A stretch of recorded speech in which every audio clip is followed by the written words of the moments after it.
Muy buenos días, muy buenas tardes y muy buenas noches. Bienvenidos a otro programa de Pura Virtud, Cine y Literatura. Hoy vamos a conversar con Pedro Ortega, que es escritor, está especializado en ocultismo, en esa cara oculta del arte, en esa cara oculta de la historia de las ciudades. Es un autor multipremiado, ha compartido premios con personajes tan prestigiosos como Jesús Callejo o como Jiménez del Oso, el fallecido Jiménez del Oso.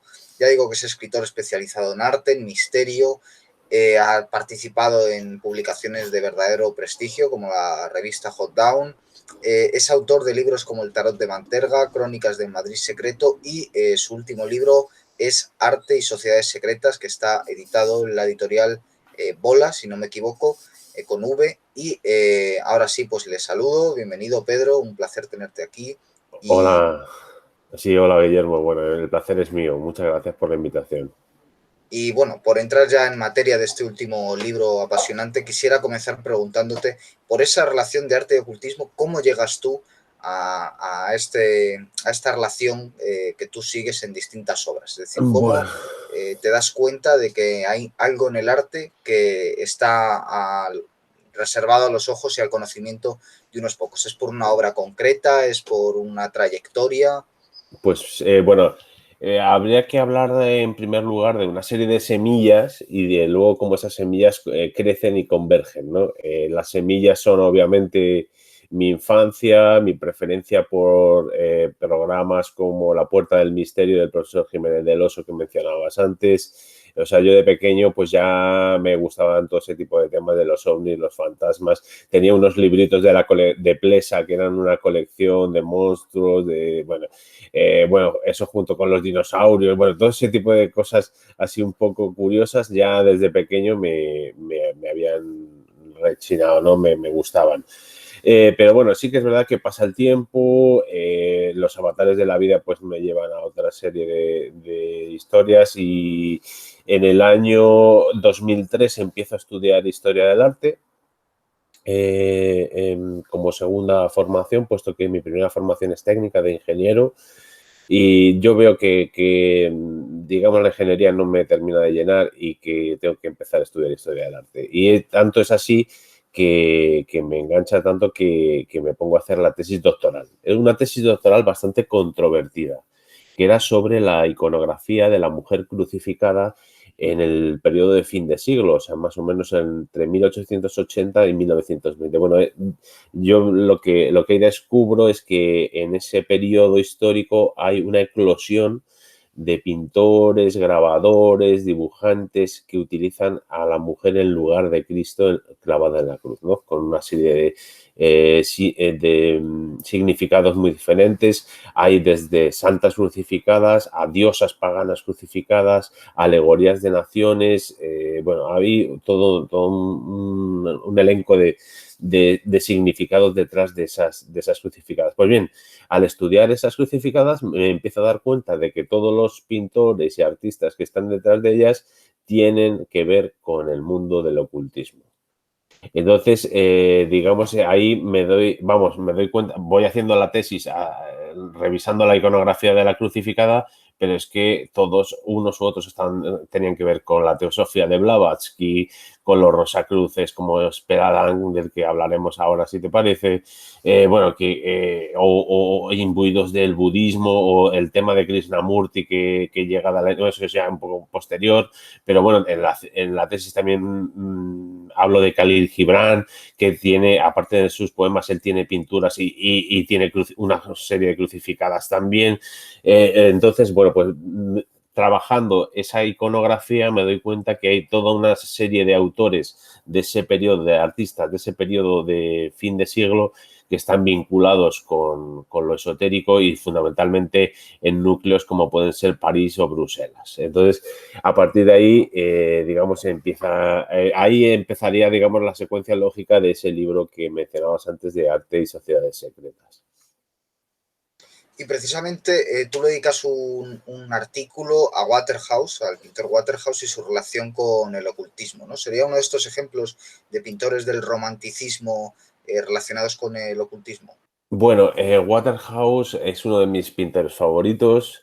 Efectivamente, ya estaba en mi tesis, es uno de los que estaba en la tesis doctoral, en concreto porque había, digamos, pintado a Santa Eulalia, que es una santa española. Bueno, ya sabes que con el tema de los santos, las vidas de santos, pues muchas veces están mezcladas, entonces no puede ser Santa Eulalia de Mérida o Santa Eulalia de Barcelona. Bueno, a esta pobre santa lo que se dice es que se la crucifica desnuda y que, digamos, el Señor, para tapar sus vergüenzas, pues hace que empiece a nevar y el cuerpo quede cubierto de nieve para que no se vea su desnudez. Y esto es lo que representa Waterhouse, ¿no? Santa Eulalia ya está la cruz, pero ella está desclavada de la cruz y están cayendo los copos de nieve para que quede tapado su cuerpo desnudo. Pues bien, Waterhouse es un pintor, bueno, vinculado con el romanticismo, pero muy, muy posterior. El romanticismo inglés, pues lo habría que centrarlo en los años 20 y 30 del siglo XIX, y Waterhouse es ya de la segunda mitad del XIX. Y vive, creo recordar, hasta 1917. Pues bueno, la obra de Waterhouse está totalmente llena de ocultismo. Tiene, por ejemplo, en La bola de cristal, un cuadro fantástico en el que representa a una mujer en un entorno medieval con una bola de cristal, con una varita mágica y con una calavera. O sea, está utilizando una simbología muy, muy, muy concreta para definir a esa bruja que es una de los iconos de la pintura de Waterhouse. De hecho, ese cuadro está pintado para un mercader para un comerciante de la localidad de Whitby en Inglaterra. Y Whitby es el puerto donde desembarca Drácula en la novela de Bram Stoker. Es una ciudad en la que están por un lado la magia blanca y por otro lado la religión como dos polos indisolubles. Y de hecho este cuadro de la bola de cristal hace pareja con otro que se llama El Misal, que también parece comerciante de Whitby, o sea que es como si fueran los dos polos de esa ciudad, ¿no? Lo mágico y lo religioso. Otra obra también fantástica de Waterhouse es El Círculo Mágico, que es bueno, el epítome de la obra de arte con referencias ocultistas, ¿no? La protagonista aparece con una vara de madera con la punta de fuego con la cual está trazando un círculo alrededor de un caldero. Ahí vemos animales mágicos como el sapo o como los cuervos, y vemos que ella lleva una hoz céltica, y en el vestido hay bordados motivos griegos, ¿no? Entonces, como una especie de repertorio de elementos adivinatorios, pero bueno, fantásticos adivinatorios, mistéricos, ocultistas.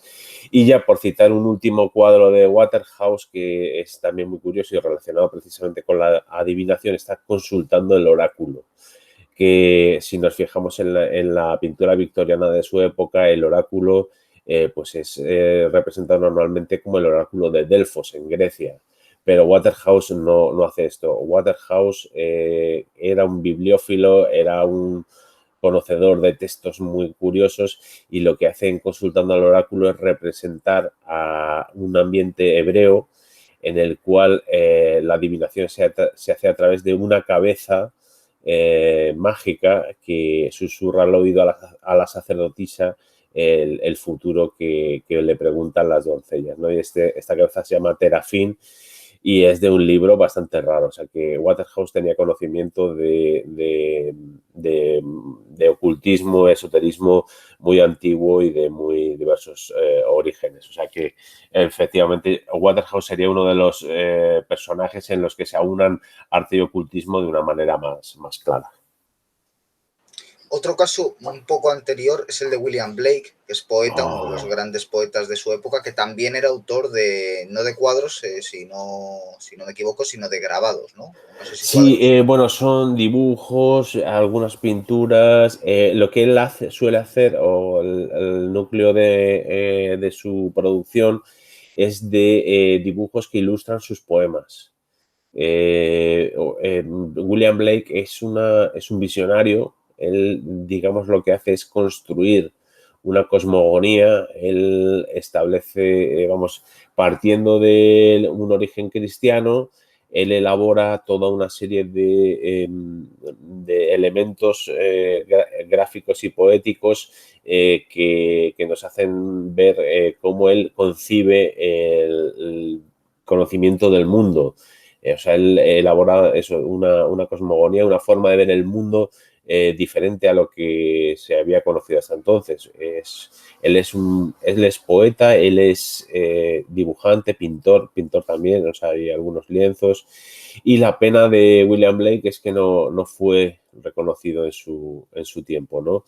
Pero bueno, afortunadamente él muere, no sé si en torno a 1810, 1820, y precisamente unos pintores que son de mis favoritos, que son los prerrafaelitas, en Londres victoriano, ahí en 1848-50, pues ahí Dante Gabriel Rossetti descubre un taco de hojas con poemas de William Blake, y es uno de los grandes impulsores y rescatadores de la obra de William Blake, que a lo mejor de otra manera hubiese quedado sumida en el olvido. Y además ahora mismo, por dar una coordenada a nuestros oyentes o televidentes, la editorial La Felguera acaba de editar un texto que recopila la prosa de William Blake, que ya tengo en mis manos y que espero devorar dentro de muy poquito. Pero vamos, William Blake desde luego es otro de los grandes. No hablaría yo de ocultismo en el caso de William Blake, pero sí de esa cosmogonía, esa manera de imaginar un mundo de otra manera distinto, lleno de poesía, de mitología, de simbolismo, y que es realmente espectacular. O sea, que recomendadísimo William Blake también. En el siglo XX hay un autor que pone el punto de mira en las catedrales, que es Fulcanelli. Se esconde detrás de ese seudónimo que, a pesar de las especulaciones, no se ha sabido descifrar quién es, y un poco introduce esa idea de que en las catedrales hay cosas que solo están al alcance de la interpretación de unos pocos. No sé si esa es una característica común del arte ocultista, y hasta qué punto puede estar relacionada con el gnosticismo, con esa idea de un conocimiento extraviado. Bueno, ahí vamos para mí una de las grandes incógnitas de la historia del arte universal es cómo partiendo de una arquitectura románica en la cual los edificios se construyen con una serie con muros enormes, muy anchos, con apenas huecos para que entre la luz, porque estructuralmente no se sabe construir de otra manera, como de pronto en Francia, en Saint-Denis, aparece una estructura constructiva totalmente diferente, con paredes muchísimo más delgadas, con un sistema de descarga de los pesos totalmente estudiado a través de los arbotantes, y que permite eso, la gran iluminación, las grandes vidrieras.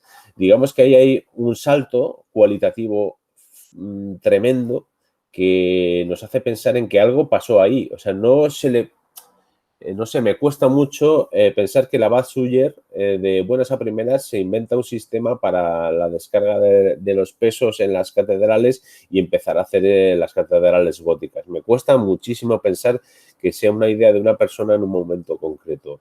Creo que tiene que haber una evolución o de alguna manera alguien o algunas personas llegaron a la conclusión de que se podían edificar esas catedrales así. No sé si estoy muy de acuerdo con Fulcanelli o no, pero yo creo que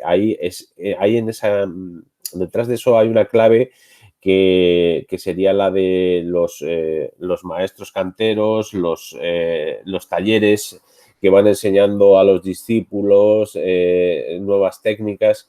Creo que hay todo un sentido no de sociedad secreta, de alguna manera, más que de sociedad secreta, de taller secreto, que descubre algunos elementos constructivos y los traslada solo de una manera muy secreta, muy en silencio a sus acólitos, a sus seguidores. Y ya te digo, y me cuesta, algo tuvo que pasar ahí en el siglo XIII, si no recuerdo mal, para que alguien o algún grupo de pensadores, de arquitectos, lograran descubrir cómo hacer esas estructuras góticas que permitían digamos, esas paredes tan livianas con esas vidrieras tan espectaculares. O sea que yo creo que ahí detrás hay algo bastante profundo. La vinculación con el gnosticismo, bueno, pues podría ser el gnosticismo, podrían ser las sociedades, perdón, los cultos mistéricos que quedan un poco eclipsados en la Edad Media, pero por ejemplo se me ocurre el mitraísmo como un culto que se da en un espacio arquitectónico que es un espacio subterráneo, abovedado, en el cual la bóveda superior está tachonada de estrellas, simulando el firmamento, y el propio Mitras simbolizaría un momento astronómico concreto. Entonces, bueno, pues a mí tengo yo un poco esa idea sin haberla comprobado, de que probablemente haya una sucesión de conocimientos secretos que vienen desde el mundo clásico y que en el mundo, digamos, medieval eclosionan para dar lugar a esas catedrales con esas características tan singulares. Sí, porque además has especulado, casi rozando la ucronía, con una posibilidad de un occidente mitraico, si no me equivoco. Bueno, sí, eso es muy complicado de afirmar, y de hecho no puedo afirmar que Occidente sea mitraico. Pudo haber sido un mitraico.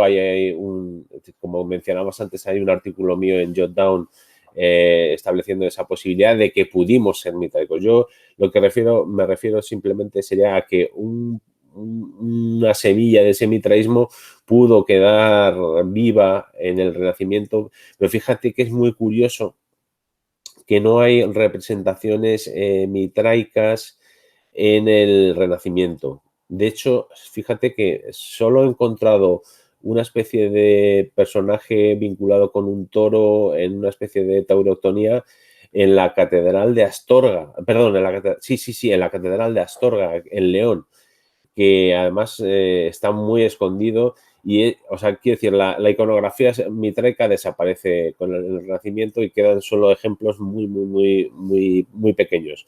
Pero sí que es verdad que ese germen, y puede ser el mitraísmo o puede ser el culto isiaco, el culto dionisiaco u otra religión mistérica, sobre todo porque transmitían unos secretos, unos misterios que desconocemos, porque no quedaron por escrito. Y eso es lo que más me llama la atención, ¿no? Que quizá esa sabiduría oral es la que se traspasara a lo largo de la Edad Media y que pudiera llegar a ese momento de la eclosión del mundo gótico. Pero digamos, es una especulación mía, no tengo, es una idea que me surge como plausible, pero que no puedo demostrar, obviamente. Pero bueno, quiero pensar que hay algo que detona esa arquitectura gótica, que no sabemos todavía lo que es, y simplemente pues me atrevo a proponer algunas hipótesis que no he podido demostrar, obviamente, todavía. Y por quedarnos un momento en el Renacimiento, sí quisiera preguntarte por el tarot, ¿no? Porque, por ejemplo, en la Edad Media, juegos como la oca, yo he leído en algún sitio que se utilizaban como artes de adivinación, y llega el Renacimiento y el tarot, que es un poco pues la gran panoplia arquetípica de la adivinación, de la representación de la vida de las personas, cobra una importancia también artística. ¿De qué forma se relaciona el tarot con el Renacimiento? Bueno, varias puntualizaciones. El tarot surge en el siglo XV en las ciudades-estado del norte de Italia. Y lo que no sabemos y que bueno, habría que puntualizarlo es si ese tarot sirvió para la adivinación. En mi opinión, en principio no sirvió para la adivinación. Surge como bueno, los juegos de naipes habían surgido en Europa provenientes de Oriente, no sabemos muy bien si de China, si del mundo árabe, la India, hay posibles orígenes para los juegos de naipes, pero la aparición de los 22 arcanos mayores bueno, hay también variaciones. Surgen en los llamados tarots Visconti de aproximadamente los años 1440 y surgen en un contexto, digamos, aristocrático. Uno de los primeros, el tarot Visconti Sforza en concreto, fue un regalo de boda a Bianca Maria Sforza por parte de su suegro, y es un juego de cartas pintado a mano con pan de oro, o sea, todo un tesoro, o sea, no era una baraja para echar un solitario o tal, era algo concebido como un objeto artístico. O sea, el tarot tiene una importancia bastante grande y de la cual todavía no se ha dado una explicación totalmente certera. Yo, de hecho, ando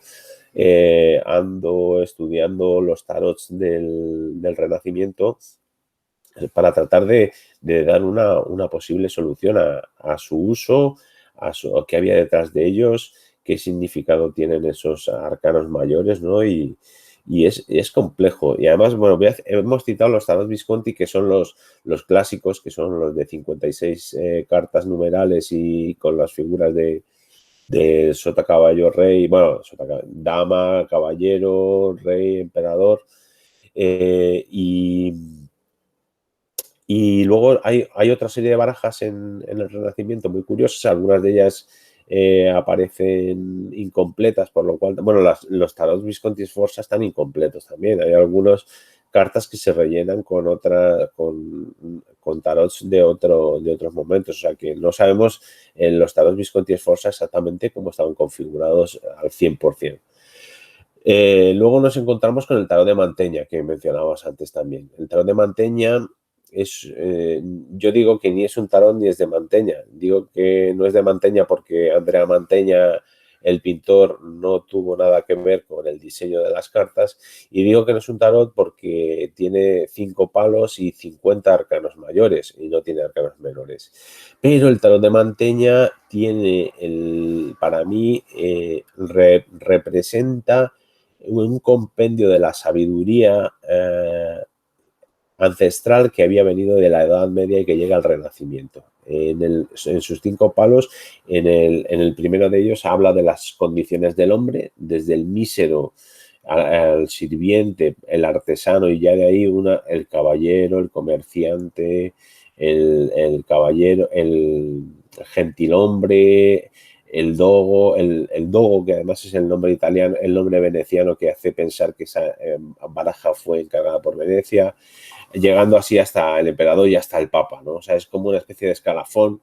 A mí me hace pensar que el juego del tarot de Mantegna es un juego en el que tienes que subir de escala, ¿no? Que puedes partir como el mísero y tienes que llegar, gracias a la ayuda de los otros palos, que son las virtudes, las musas, luego están también los planetas, pues a lo mejor tienes que escalar en la escala, digamos, astrológica, como un espejo del mundo real, pues escalar a través de los planetas hasta la última de las cartas, que es la prima causa, que vendría a ser la creación del universo. Así que el tarot de Mantegna es otra cosa diferente, pero me parece totalmente interesante. Y el último de los tarots, que es el tarot de 76 cartas más antiguo, completo, que contamos, que es el tarot Sola Busca. En este estoy ahora andando detrás de su pista. Y es un tarot muy curioso porque los arcanos mayores y las figuras de los que mencionaba antes, del caballero, de la dama, del rey, del emperador, son personajes que no se sabe exactamente muy bien a dónde pertenecen. Hay algunos que sí está claro, por ejemplo está Alejandro Magno y digamos de esos personajes de su vida.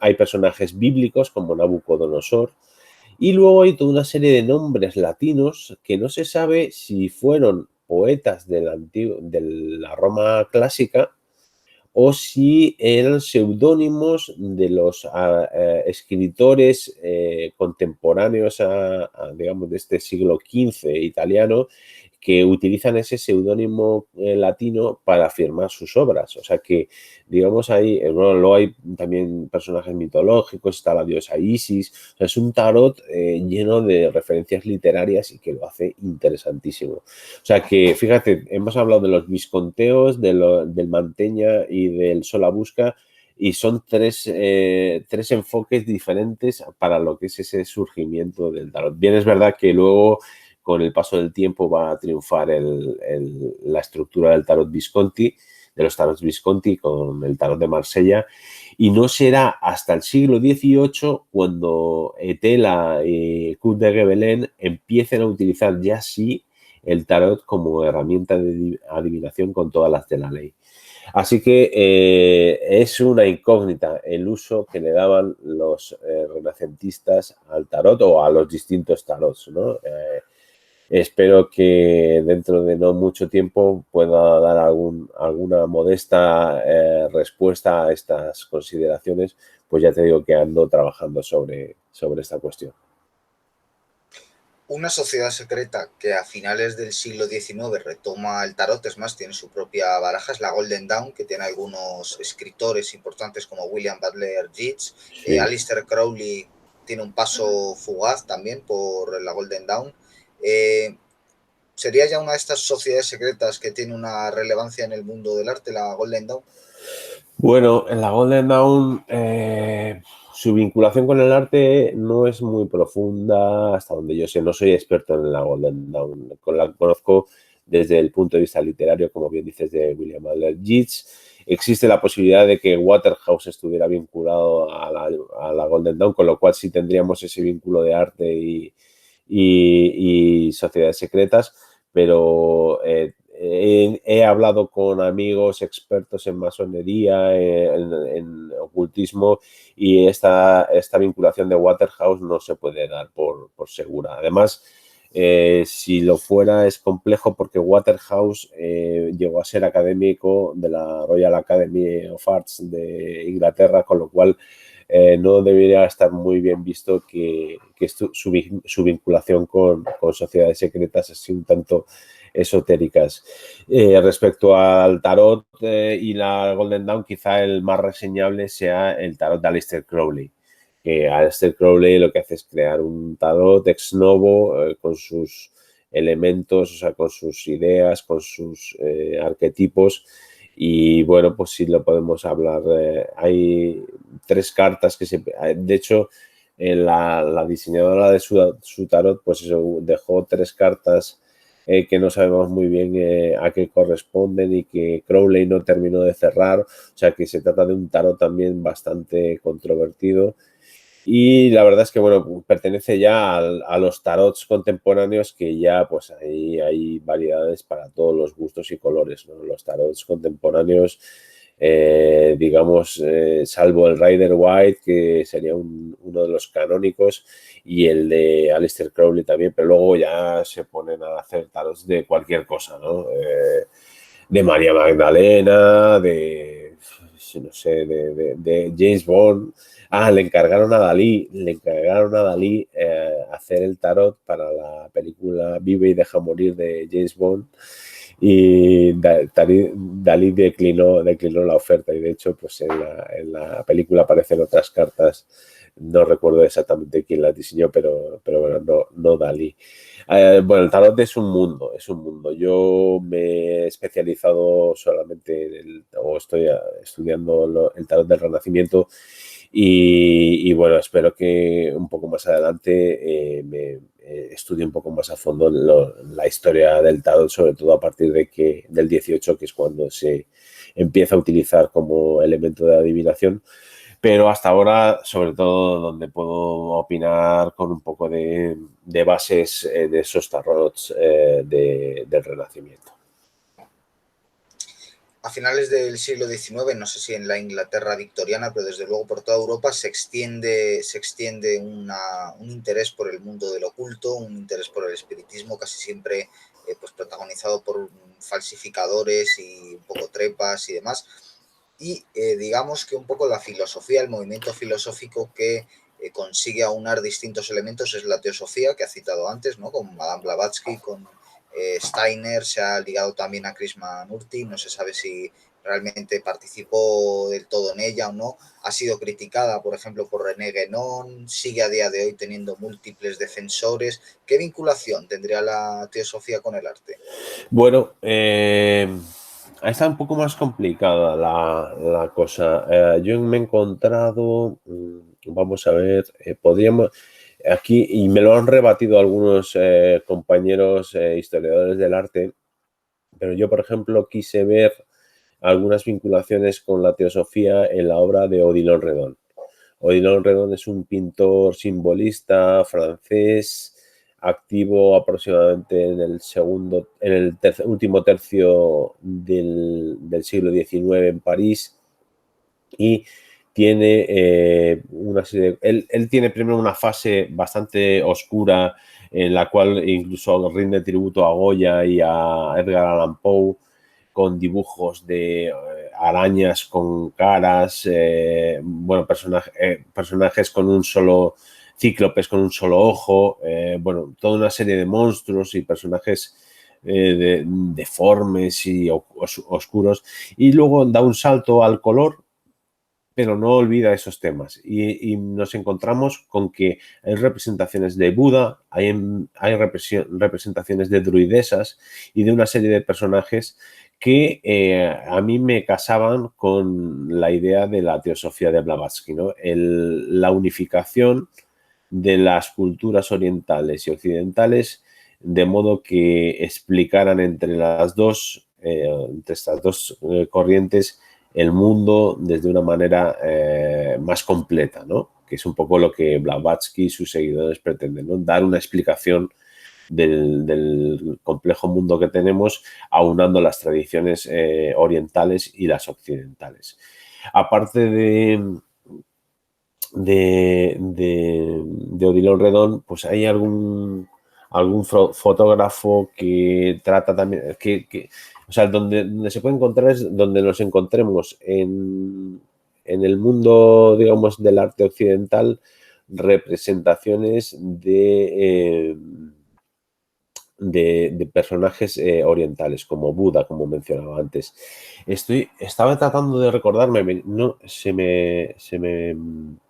no me venía a la mente el nombre, un fotógrafo que representaba a estas crucificadas, que está en mi tesis, y ahora mismo no me viene el nombre, y que pues él hizo fotografías de autorretratándose a sí mismo como Cristo, por un lado, pero luego representando o tratando de captar en sus fotografías elementos orientalistas como estos que comentaba.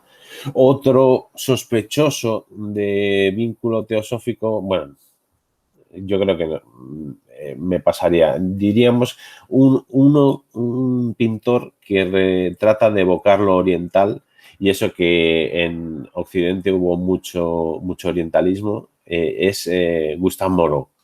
Pero a Gustave Moreau no lo podemos vincular con la teosofía, primero porque su interés por Oriente es anterior a Blavatsky, pero sí que podría darnos una idea de cómo ese gusto por lo oriental es el que influye en Blavatsky para, digamos, a través de esos Mahatmas que ella comentaba, que ella mencionaba, recibe de una manera, digamos, infusa lo que son sus libros, Isis sin velo y La doctrina secreta. Y me comentabas también el auge del espiritismo, creo recordar, ¿no? En Europa. Ahí es Allan Kardec, un científico que trata de explorar con las herramientas de la ciencia, con el método deductivo y el método inductivo, que efectivamente hay una realidad en la que las personas que mueren pasan a otro plano y existen maneras de comunicarnos con ellas. Pues sí que es verdad que este movimiento se expande por toda Europa. Hay sociedades psíquicas abiertas en diversas ciudades del mundo, sobre todo del mundo occidental, perdón. Y aquí menciono esto porque en la Sociedad Psíquica de Múnich militan dos personajes, dos artistas que son muy curiosos, que son Gabriel von Max y Albert von Keller. Pues bien, ellos representan en sus cuadros elementos como la telequinesia, como la mediumnidad. Incluso cuando representan, hay un cuadro de Albert von Keller que representa a la bruja que está siendo quemada en la hoguera, y él hace alusión a la expresión de su rostro, en el cual dice que, digamos, representa el trance de ese paso de la vida a la muerte a través del dolor más profundo, que es el que está sintiendo al ser quemada, ¿no? O sea que hay una serie de pintores que tratan de reflejar, digamos, ese mundo de lo parapsicológico a través de la pintura. Y esos serían los pintores estos, Albert von Keller y Gabriel von Max, de la Sociedad Psíquica de Múnich, por citar un ejemplo. Esa escena de la mujer que está siendo quemada me recuerda también a otro personaje sobre el que ha escrito artículos, que es Juana de Arco. Juana de Arco y su posible vinculación o no con, bueno, ella evidentemente hablaba de que recibían órdenes de Dios y de hecho allí en Francia es tenida como una santa. Quería un poco preguntarle por esa figura.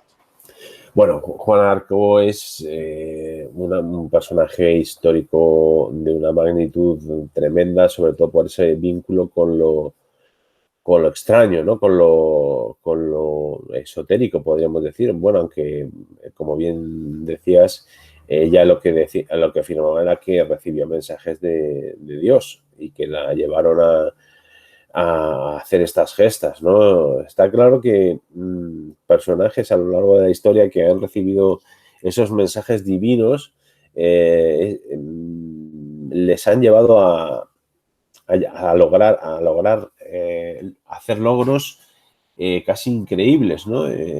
Pero bueno, yo esto lo podría poner incluso, bueno, sin quitarle un ápice de mérito a Juana de Arco, a la cual aprecio muchísimo.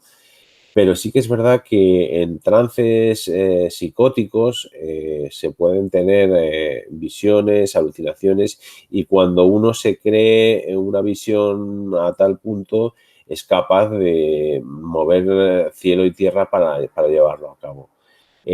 Bueno, quitando este elemento que pongo sobre la mesa que sería para cuestionar un poco a la pobre Juana de Arco, sí que es verdad que la pobre sufrió en sus carnes de una manera denodada, y mi conocimiento un poco más en profundidad de Juana de Arco es porque hay una representación de ella crucificada.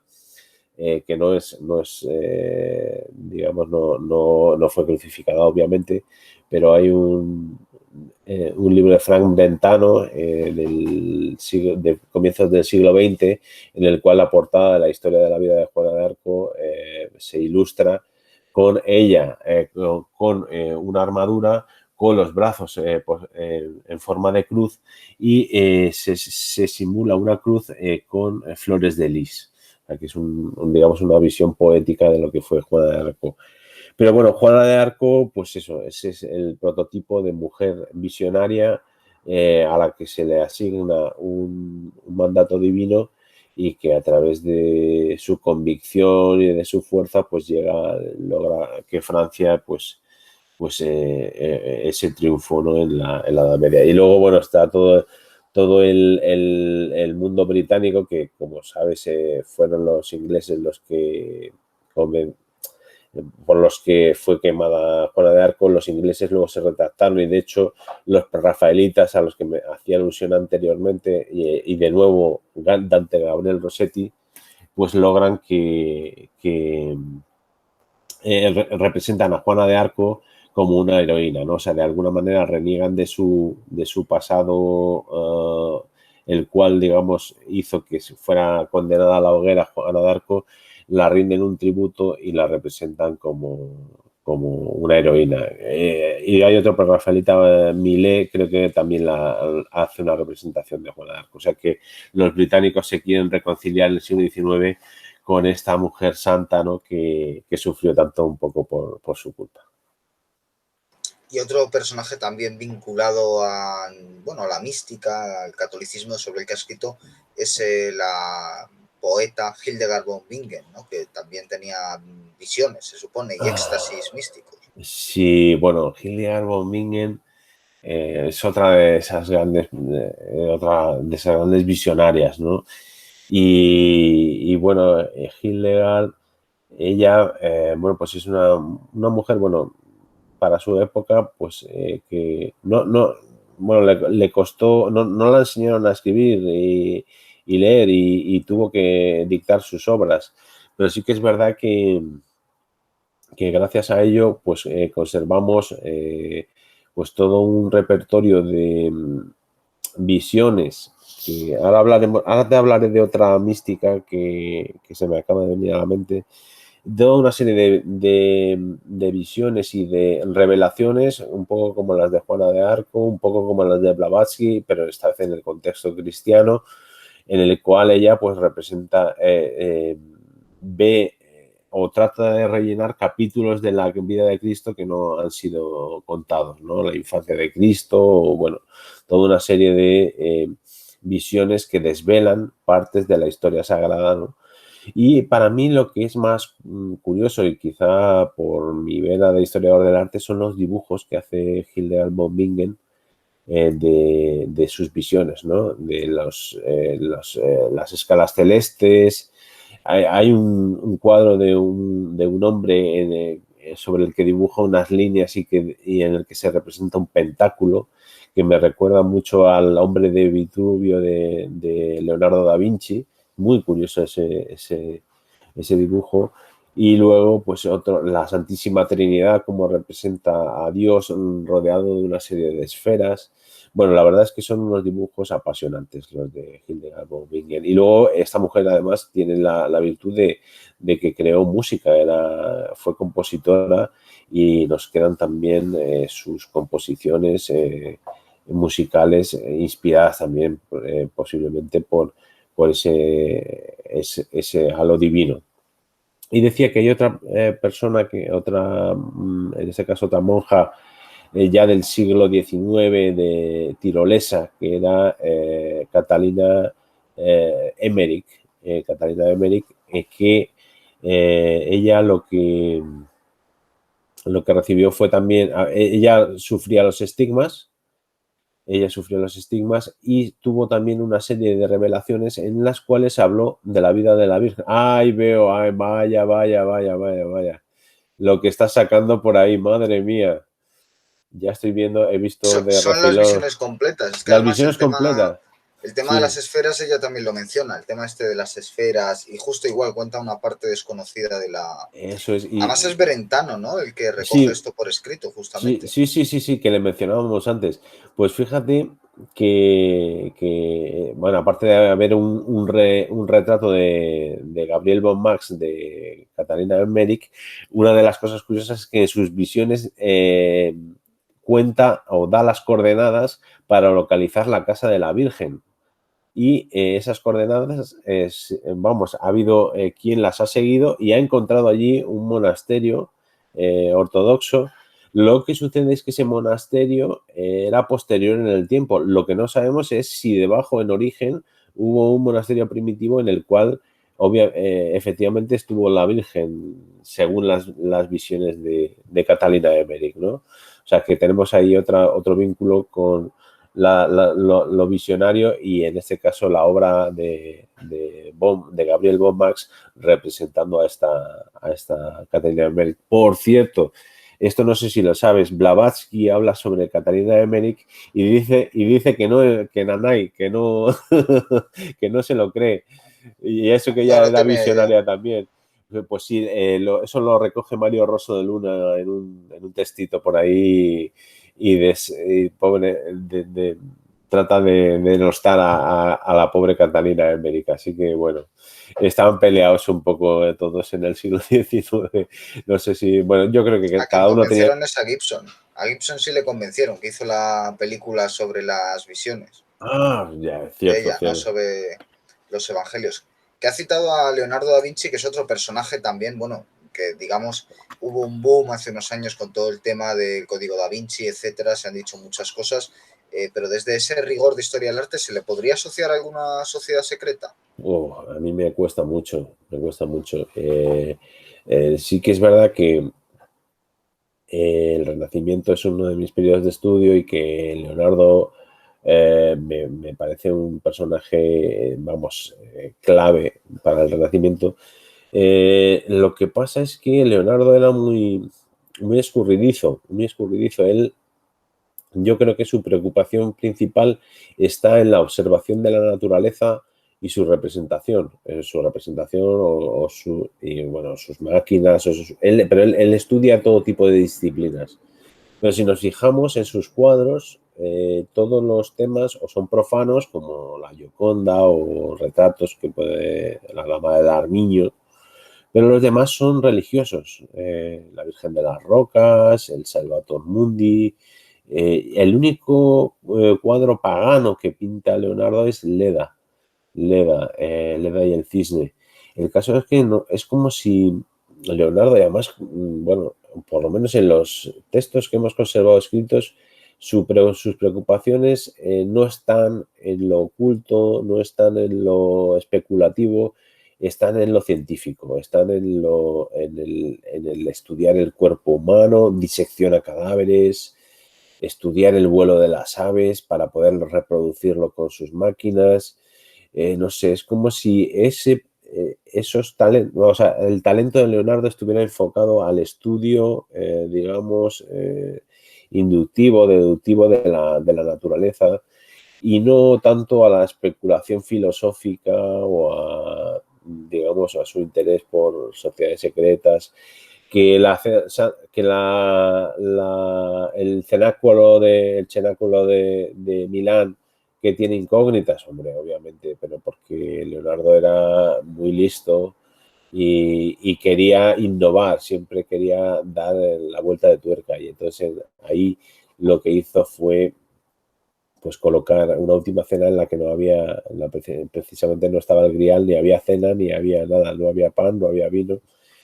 Y lo que se dice es que lo que él quiere representar es el momento de la traición, ¿no? De cuando Judas no, pues, va a traicionar o decide traicionar cuando dice que uno de vosotros me traicionará, es Judas, sabe ya que va a ejecutar la traición.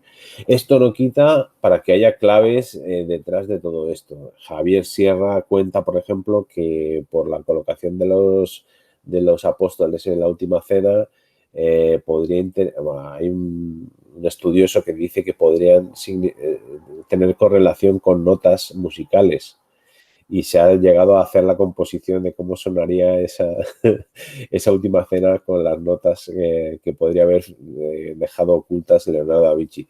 A mí me cuesta mucho creer en esta historia. Y luego, quizá como esa obra de arte está tan llena de secretos, pues Javier Sierra digamos, le dedica su libro La cena secreta para bueno, pues tratar de responder a los enigmas que encierra esta obra de arte de primer nivel, ¿no? Pero bueno, yo me quedo más con el Leonardo científico que con el Leonardo especulativo esotérico, ¿no? Eso es lo que yo te podría decir. Y nos hemos estado dejando fuera todo el rato un tema crucial que es el de la Orden de los Rosacruces. Bueno, como seguramente que nos esté oyendo no sabe qué es la Orden de los Rosacruces, pues la primera pregunta sería ¿qué es la Orden de los Rosacruces? ¿Cuáles son sus principales principios? ¿Y cómo se relaciona con el arte? Bueno, aquí esta es la pregunta del millón. Ahí quizás todo lo que me preguntas es lo que cuento en el libro de Arte y Sociedades Secretas, Peladán y los Salones de la Rosa Cruz, pero vamos a tratar de, sin hacer mucho spoiler, de contar un poquito. Las órdenes Rosacruces se inspiran en un personaje que vive en el siglo XIV, supuestamente llamado Christian Rosenkreuz, o sea, Christian Rosacruz. De ahí viene el nombre de Rosacruces. Este personaje parece ser que fallece y sus discípulos, bueno, era un personaje prodigioso, por supuesto, sus discípulos lo entierran bueno, no lo entierran, lo dejan de cuerpo presente en una especie de cueva con velas a su alrededor. Y según nos cuentan unos textos que aparecen en la ciudad de Kassel, en Alemania, a principios del siglo XVII, la Fama Fraternitatis, las bodas alquímicas de Christian Rosenkreutz, nos cuentan que se ha hallado el cuerpo de Christian Rosenkreutz incorrupto y con las velas todavía encendidas después de más de 2 siglos desde su muerte, ¿no? Entonces ahí surgen, digamos, las primeras órdenes rosacruces al hilo de esos libros, esas bodas alquímicas de Christian Rosenkreutz, en el cual pues eso se mezclan, digamos, una sociedad secreta que va a mezclar distintas influencias cristianas, cabalísticas, bueno, de distinto orden, ¿no? Y que, bueno, tienen un auge en ese siglo XVII, luego caen un tanto en desaparición y son retomadas en el siglo XIX, en el París del siglo XIX, que es ahí donde empezaría la historia que yo cuento en el libro. Y tenemos a ocultistas de la talla de Papus, que era un ocultista gallego, bueno, que a eso conviene señalarlo, Stanislas de Guaita, otro ocultista francés, y Josephine Peladan, que es el protagonista del libro de Arte y Sociedades Secretas, que es una especie de católico ultranza, ultracatólico, que a la cábala une a su catolicismo pues elementos como la cábala, la adivinación, bueno, y también es autor de una cosmogonía, no como, bueno, como igual que hizo William Blake, pues Peladan también establece una especie de inicio de los tiempos a su buen saber y entender, ¿no? Y bueno, es Peladan el que va a extinguirse de la Rosa Cruz cabalística, que es la primera orden que se crea ahí en el siglo XIX, a crear una que se llama la Orden de la Rosa Cruz del Temple y del Grial, en la cual pues ya tenemos tema templario, tenemos el tema griálico, bueno, y que tuvo su vertiente estética y que Peladan plasmó en una serie de exposiciones, en 6 exposiciones que se celebraron entre 1892 y 1896, en la que expusieron numerosos artistas vinculados en mayor o menor medida, porque hubo algunos que hicieron trampas solo para poder exponer, pero que en su mayoría estaban vinculados con las ideas rosacruces de Josephine Peladan. Y ya la última pregunta la quería hacer en torno al totalitarismo. Porque, bueno, por ejemplo, la vanguardia tiene una conexión evidente con la liturgia cristiana, pero el totalitarismo se ha querido hablar, tanto el comunista como sobre todo el fascista, su posible relación con el mundo de las sociedades secretas. Se sabe que, por ejemplo, los nazis crearon Ultima Thule, mandaron expediciones a los confines del mundo en busca del Grial, de los orígenes arios. Por ejemplo, Himmler estuvo aquí en Toledo, si no me equivoco. Bueno, ¿hubo alguna obra o algún resultado más tangible detrás de todas estas especulaciones de cualquier totalitarismo con respecto a lo oculto? Bueno, sí que es verdad que se han imbuido de conocimiento esotérico y sobre todo los nazis. O sea, los nazis son los grandes esotéricos del siglo XX, pero esotéricos de lo peor. Como tú bien dices, bueno, ellos se inspiran buscan ese origen ario y germánico. Ellos se van a inspirar en las runas. Ahí tenemos a Carl Maria Willywood, un personaje nefasto y que lo que hace es recuperar la sabiduría de las runas, tomar todo lo que se conocía hasta el momento del alfabeto rúnico mágico de los vikingos y llevarlo a su terreno, ¿no? Explicarlo como un alfabeto mágico a través del cual pues se pueden lograr pues eso, las victorias militares, el triunfo de la raza aria, etcétera, etcétera.